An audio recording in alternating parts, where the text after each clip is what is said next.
you all doing today? Welcome. Thank you for coming. My name is Bart Epstein. I'm your facilitator for today's Flip the Script session. The purpose of this session is to hear from some educators about their needs, their unmet needs.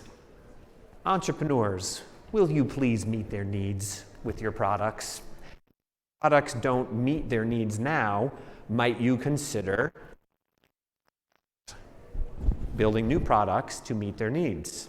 The format of the session is that each educator will get up and give a 3 to 4 minute presentation about an unmet problem that they think technology could help with.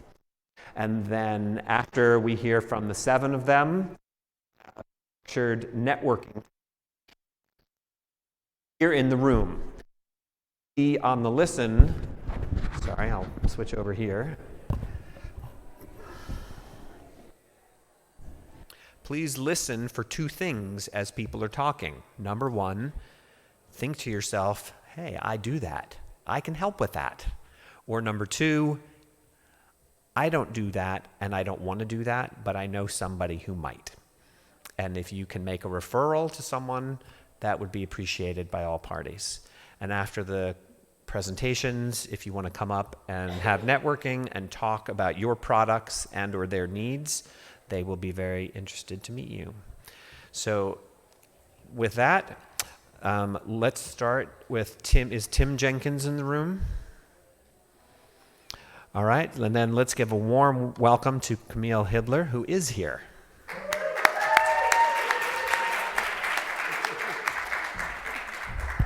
Hello. So I am Camille Hibbler. I'm the principal of Distinctive College Prep in Redford, Michigan, and we need help with counting and tracking. Okay.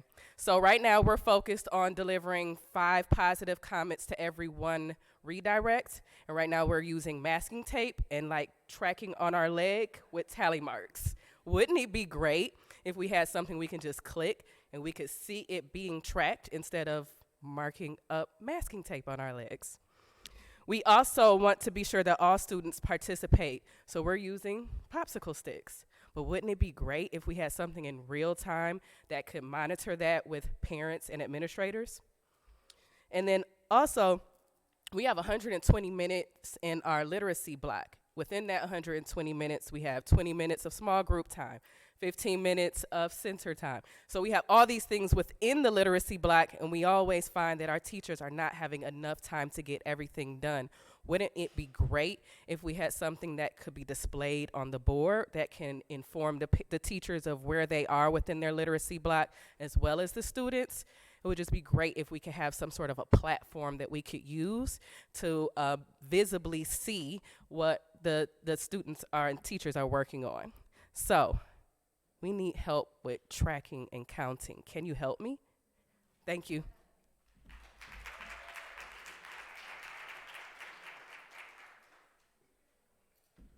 All right. Well, we're off to a good start. Our next presenter is Jessica. Welcome, Jessica, to the stage. Okay, good afternoon. So I am the director of TELC Public Charter School in the city of Orange in Orange County, California. We are an inclusion model charter school, so we serve children with and without disabilities and children that are diverse in lots of different ways all together in the general education setting throughout the day. So what that means is our teachers and paraprofessional support staff are tasked with modifying and accommodating the curriculum, and in particular, the tasks and activities and worksheets and papers that the children get and work on throughout the day. So for example, we have a 4th grade class, and in that 4th grade class, we have 1 or 2 children who are reading on about grade level. We have some children who are reading at what we would be considered a 1st or a 2nd grade level. We have some children that are nonverbal, not reading at all. We have another child who's reading at a 10th grade level. What our school is designed to do is make sure that those kids are able to meaningfully partner with each other on the same topic. So in California, in 4th grade, social studies, we study California state history, we do a mission study. So what I need is something that's going to help our teachers and our paraprofessional staff make the kinds of modifications we need so that children that are barely reading can still read about missions with a picture of a mission and maybe labels. For a child that needs that, a child that's at grade level can read a grade level text about the missions in our area, and a child that's well above grade level is also able to get the enrichment that they need during the same class period. We do this in a very kind of by hand way, so people are making they're downloading, they're like Google imaging things and cutting and pasting and making it for the child for each lesson throughout the day. It would be really great if there was some kind of place to house templates, a place to house what we've already done, and a way to build from what we've done in the past so that we're not recreating the wheel every day. That would help. Okay. Very nice job. Thank you, Jessica. Wow, you guys are well prepared and right to the point. The previous group was longer-winded. I mean, all right, so let's move on now to, let's jump right to Stephen. Please welcome Stephen to the stage.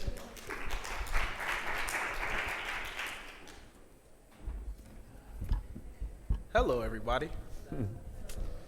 So my name is Stephen Robertson. I am a 5th and 6th grade social studies teacher on the East Coast in Delaware. The school that I work with and the population of students that I work for are in a high trauma environment. 100% of our students fall on the ASU scale. And so when I'm educating in the classroom, there's a lot of hurdles to being able to get through a lesson and keep children in the classroom. So the problem that I'm trying to solve, or that I'm seeking your help in, is how do we keep students that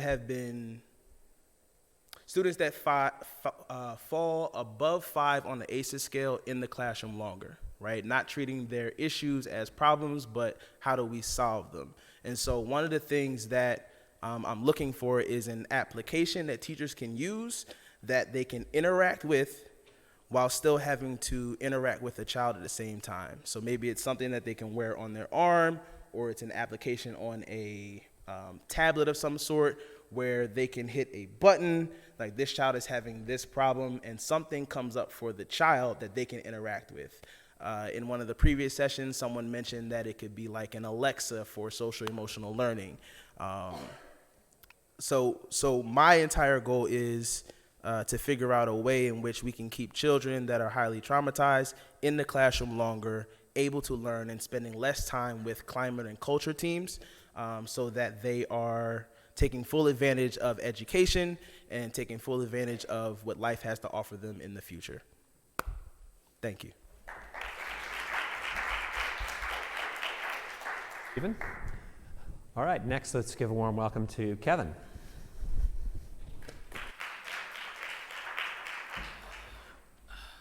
All right, good afternoon, everyone. My name is Kevin Nam. I am a manager of technology for Edtech Charter Schools. We are a small and nimble support team. I work directly with our operations branch. We have 5 charter schools. We just celebrated our 4th straight year of having 100% of our seniors accepted into 4-year universities. So big win. So our challenge comes from the fact that we are scaling at a very high rate. We just got approved for 2 additional charter schools to open up next summer, not this summer, next summer. And I feel as though our biggest challenge is how can we make sure our systems are scaling the same rate that we are. And the biggest pain point that I see this is our help desk ticketing system, as well as how well our systems are communicating with each other. So we use Illuminate, Canvas, Schoolzilla to house our data as well as to communicate with each other. And I feel as though we're severely underutilizing our help desk ticketing system to be able to reach our students as well as our teachers at a fast rate. What I'm looking for is a system or some kind of like AI tool that can detect triggers within our tickets, within Zendesk, spit out a report if a teacher is requesting it, reset a password if a teacher is requesting it, just to make our lives a little easier so we don't have one person that is sitting behind a help desk ticketing system instead of being inside of schools. So yeah, any help would be appreciated. Thank you. Thank you, Kevin. All right, next up is Eric Schneider from Minnetonka.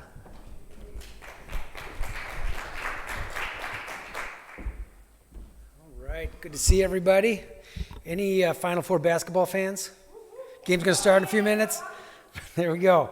All right, I'm actually from Minneapolis, so I'm in the wrong town for basketball tonight. But anyway, my name's Eric Schneider. I'm the Associate Superintendent in Minnetonka Public Schools. And the idea that I pitched was really kind of specific to our innovation program that we run in our district. So we've been running a kind of a crowd-based innovation program where we get our staff involved in solving problems. Okay, so we have a web portal, and we'll actually invite our staff, our certified staff, our non-certified, everybody into a conversation about how do we solve this problem. So it's a great engagement strategy because people surface really awesome ideas, and we've been doing this for a while. It all totally works. The problem is the software that we use is super expensive. We use software called Spigot. It's what a lot of Fortune 100 companies use, and they can afford to spend a lot of money on this software. The software is really priced out of the reach of educators. So here's my dream, and I have none of the skills to actually do this. So hopefully someone out there does. So this software exists, but it's very sophisticated and complicated. If we could create a version for educators, because what I've noticed when I talk about innovation, whether it's at a conference speaking, it's such a foreign language in K-12 education. How do you actually innovate? How do you take ideas, test them, validate, scale, operationalize? It's just not something we're really great at. And you look at private industry, I mean, they have the phrase, innovate or die, right? Because you go out of business if you don't keep current. And education just doesn't have that fire. I know this conference is the exception, but in general, there's a lag there. So anyway, back to my dream. If someone could kind of look at what's happening in that particular, what's called idea management software. It's very, very complex software. The company that we use is called Spigot, S-P-I-G-I-T. I'm an English teacher, so when they spell it wrong to be cool, it really bothers me. S-P-I-G-I-T. And so it's super great software. It's amazing, but again, priced way out of educators' reach. So therefore, nobody uses that product in education. We've got a network of about 50 districts that are using it. We got a pretty good price from Spigot, so we have some ability to make it available. But it would just be so fantastic if we could find a Edtech entrepreneur who gets education, who could build a version of that for educators. I could totally help you do that. And we've got, again, 50 school districts that are networking around this. We're in a group called Innovate K-12. And so not only would you have a great group to help you test prototypes, and that's what we do in our network. We learn how to prototype, et cetera. We could help you test the prototype and bam, automatic market, because all these districts would buy it from you right away. So it's you'd have a very awesome market ready for you, and I would certainly help you design it, build it, test it, all that stuff with a bunch of really super innovative ed leaders across the country who could help spread the great word about your awesome new product. That's it. All right, thanks, Bart. Great job, Eric. Thank you, Eric. For those who just arrived, we have one more speaker that we'll hear from, and then we'll have networking with the educators where you can talk about your products and their needs. Also, I realized in my zeal to start the session on time, I forgot to tell you who I am and why we're here. I'm Bart Epstein. I'm a research associate professor at the University of Virginia's Curry School of Education, and I lead its nonprofit Jefferson Education Exchange, which is on a mission to discover why does education technology perform differently in different contexts? How can it be that your product thrives in Camille's school, but it fails in my school? If it's the same product, it has to be something about the school, the environment, the people, the training, the culture, the interoperability. And every other industry has figured this out except for education. If you go into metallurgy or chemistry or farming or medicine, they have very clear metrics. But in education, if you go to your local school and you ask, what's your teacher agency rating score? You'll get blank looks because we don't have that. But it matters. In your district, the teachers may be very involved in the decision about which technologies to bring in. And in my district, I might just copy whatever you do because your district is great. And so the hallmark of our work is we pay cash stipends to tens of thousands of teachers nationwide to have them document which technologies are in their classrooms and how they're performing so that we can use big data tools to help people make better decisions. So we're all about educating and elevating educator voice. And I believe we have one more educator voice to elevate today. Kelly, would you like to come up? Let's give Kelly a hand. He was looking for a woman. It's a girl's name. My name is Kelly Smith. I'm the founder of Prenda. So we are a network of micro schools. The idea being just like Airbnb allows a regular person to open up a school out of their home, Prenda makes it easy for a regular person to open up a micro school. So we have lots of these spread around, all in Arizona currently, but lots of towns all over Arizona. So what we do to make that possible is we provide kind of a core academic model. And I just wanted to talk because technology shows up in lots of those places, and I would love help with this. We're using a lot of tools already, but if you know of other tools or you're building tools that I should know about, I'd love to learn about it. Okay, so our mode of learning is all about the student and agency and that person seeing themselves as a learner. We have 3 modes, so we call the first one Conquer. Conquer is blended learning on a mastery scale, so we use Khan Academy for example. The kids set daily learning goals for their math, and the idea is that those goals will add up over time to mastery of the subject matter. We really like Khan Academy because 1, it's mastery based. 2, there's a great API so we can get all the data out that we want and help as coaches help these kids progress and see their progress. So mastery based, API is kind of the 2 learnings from that portion of our day. The second portion of our day is called collaborate mode, and that is a group doing a discussion or an activity together. The tool we like a lot in collaborate is called Mystery Science. I don't know if you've seen this. It's basically guided videos, so we call them guides. Our adult educators in the room don't have to create lessons or curriculum. They can play a Mystery Science video. It's a combination of videos with embedded discussion material, and then there's a hands-on activity at the end. I would love to see Mystery Science for art, Mystery Science for humanities, lots of different subject matter showing up. And again, if you know of something like this, please tell me. And then the third portion of our day is we call create mode. It's project-based learning. A lot of good content out there, and we've sort of gone through and handpicked. The biggest friction that we're feeling in this area is portfolio. Basically, the kids need to be able to put something together that shows their work, and so much of this being digital. There's a lot of friction right now around just like, I made this poster for my science experiment. I have to somehow photograph the poster and put it into the internet, and using some combination of the Chromebook camera and Google Drive and Google Slides, and then sharing and unsharing. It's messy right now for us, and that would be an area that I'd love some help with. So that's it for me. Thanks, Kelly. All right, do we have any other educators in the room who are on the agenda to speak? If not, are there any other educators in the room who have been sitting here thinking, I have something to say, and I would like to get up and say it?